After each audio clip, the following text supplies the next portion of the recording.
first actual video that's not like a short. So we're gonna see how this goes, and I wanted to talk to you guys about season 9 and all the things that are coming out, and changing Smite in general.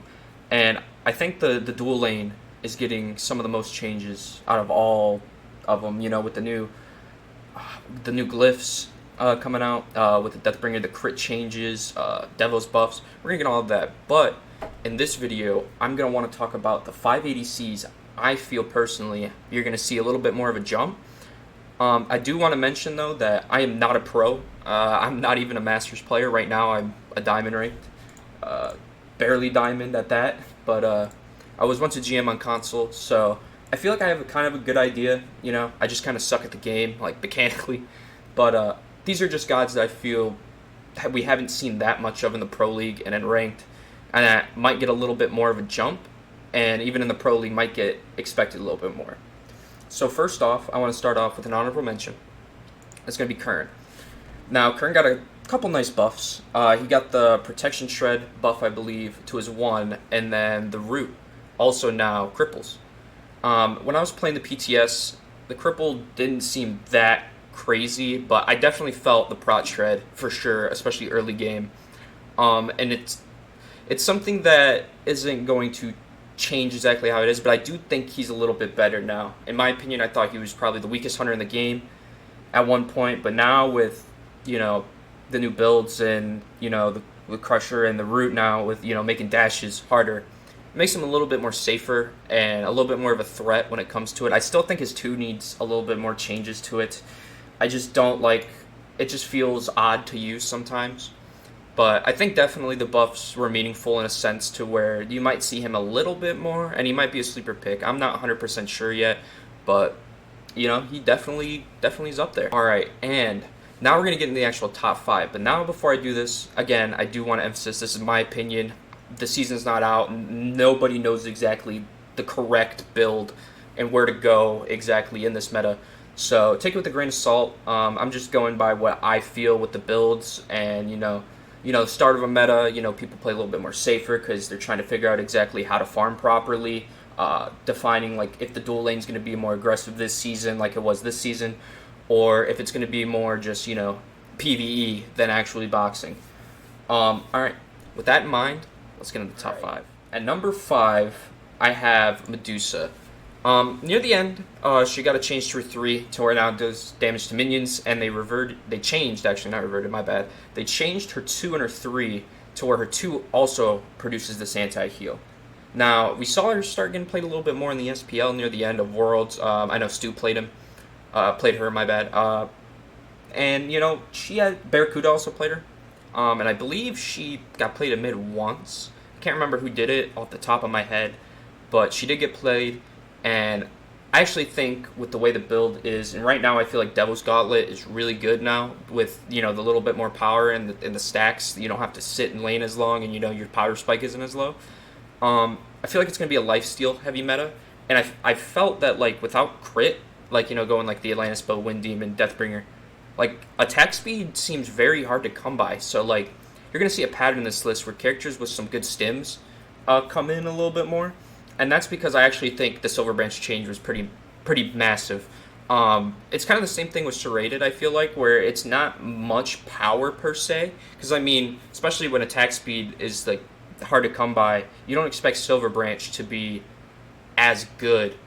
But I felt like with the 20% pen, like, and the base stats were nice, the base attack speed, the base power.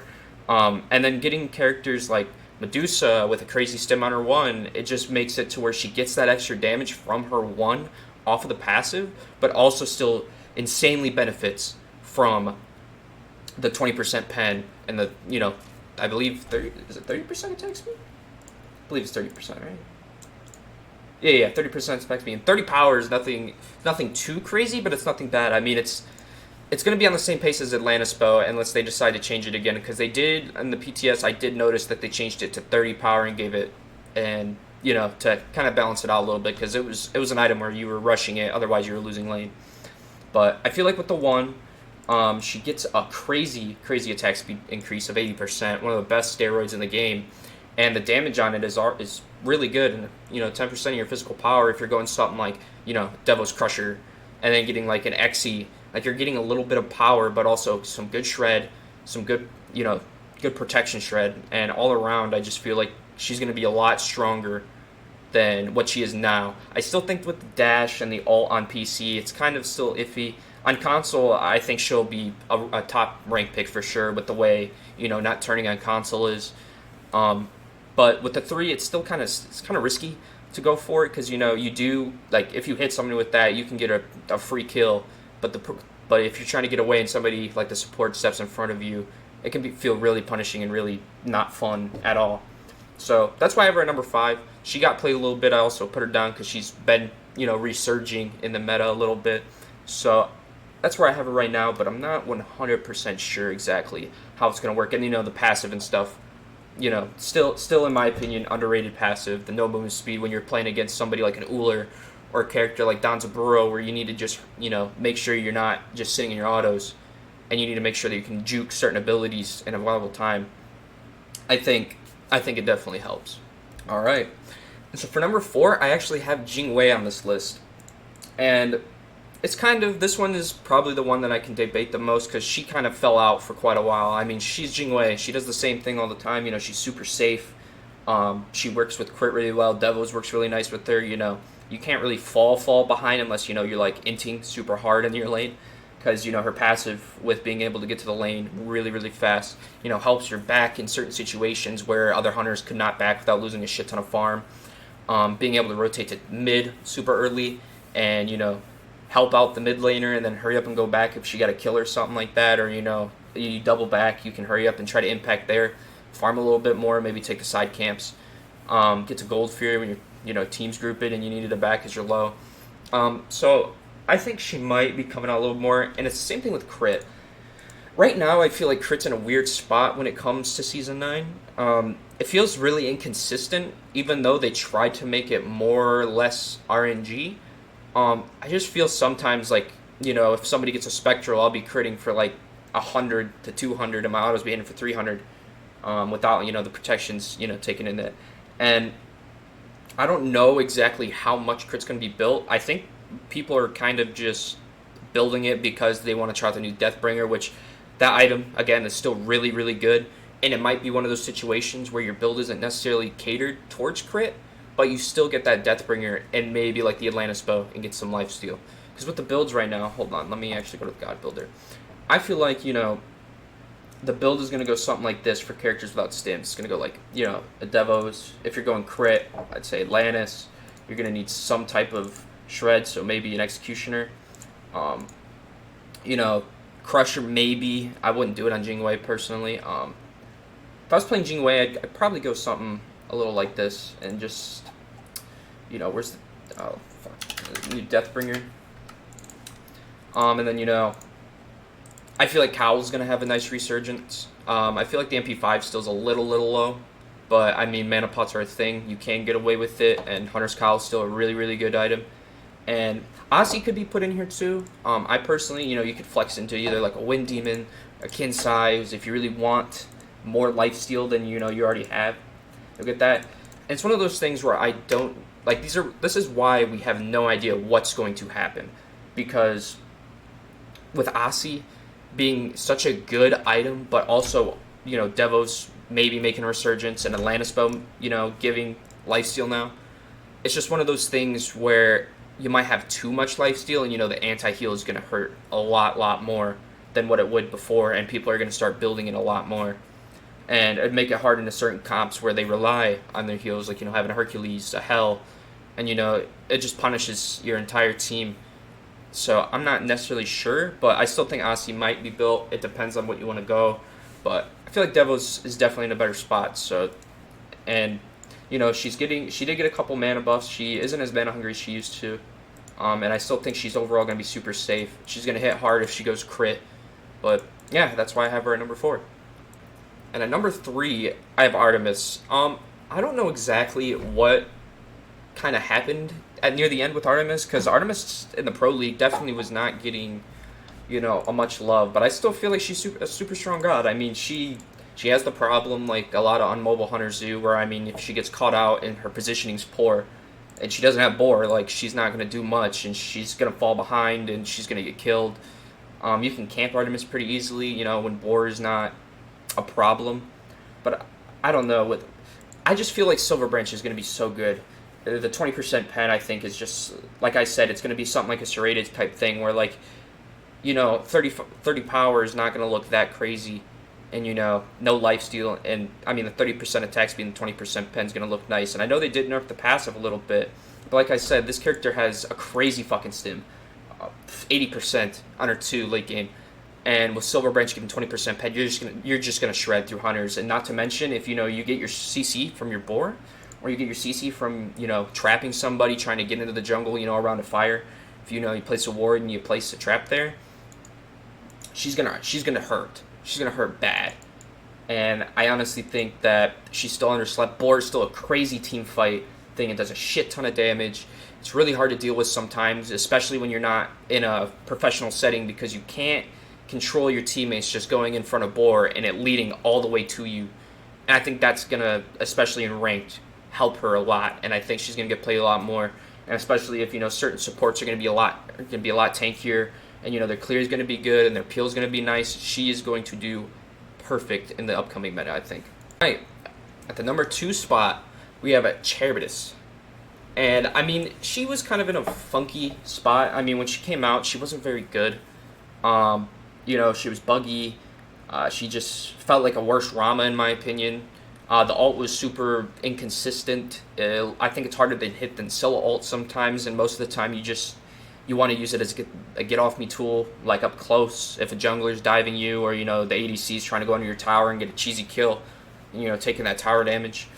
But I feel like as the meta developed in Season 8, she kind of got a little...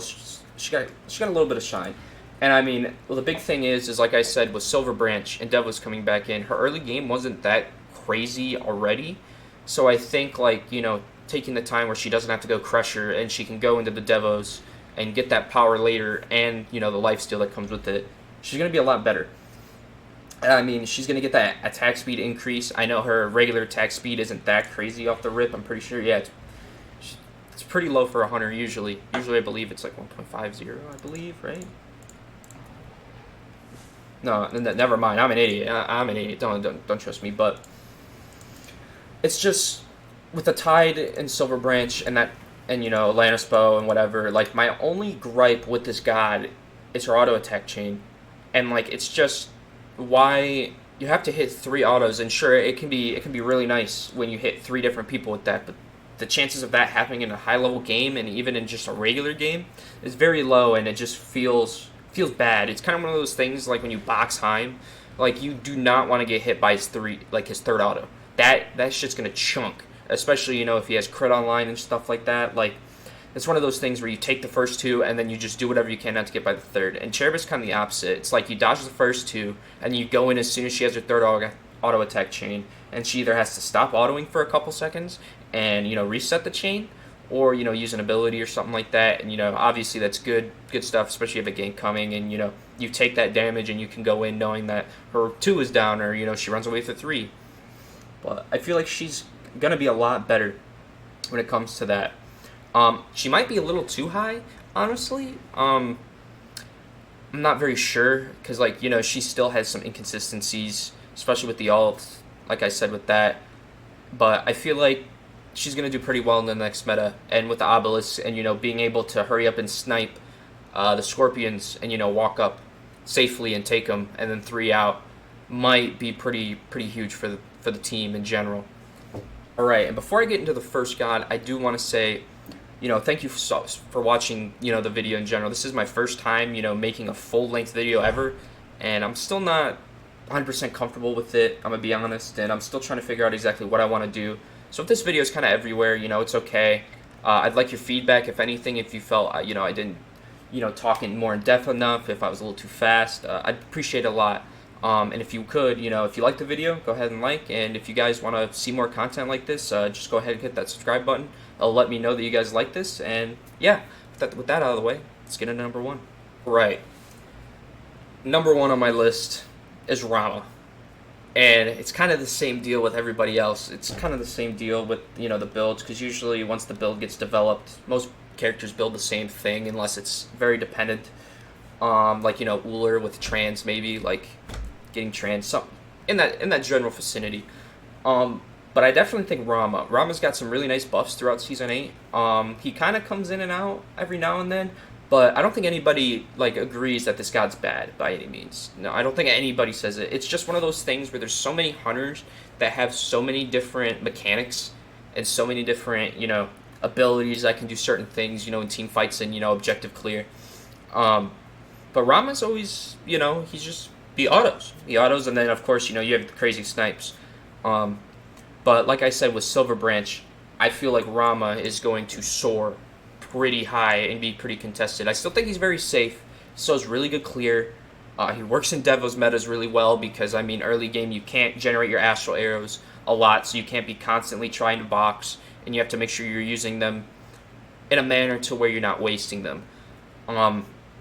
But my big thing too is, again, with his auto attack stim, it's only 50%. It's not as high as the other ones, but it's still enough to where when you buy Silver Branch and you just get the base stats, you're going to be overcapping going something like a Devo's XE, Crusher or an Aussie or something like that. Or you're going to be overcapping at certain times, especially with Shoguns being good. That's going to help a lot. And I just think, he's going to be really good. And it's just, I love Rama. I'm going to be honest. I love Rama. I might be a little biased putting him at number 1 because, like I said, still don't know. This is just kind of a guesstimate. But, the cripple on his 3 is still really good. Astral arrows are always good. The slow is always nice, and being able to auto through walls. His ult got, I believe, 2 buffs this patch. Maybe only 1, but I believe 1 to 2 patches.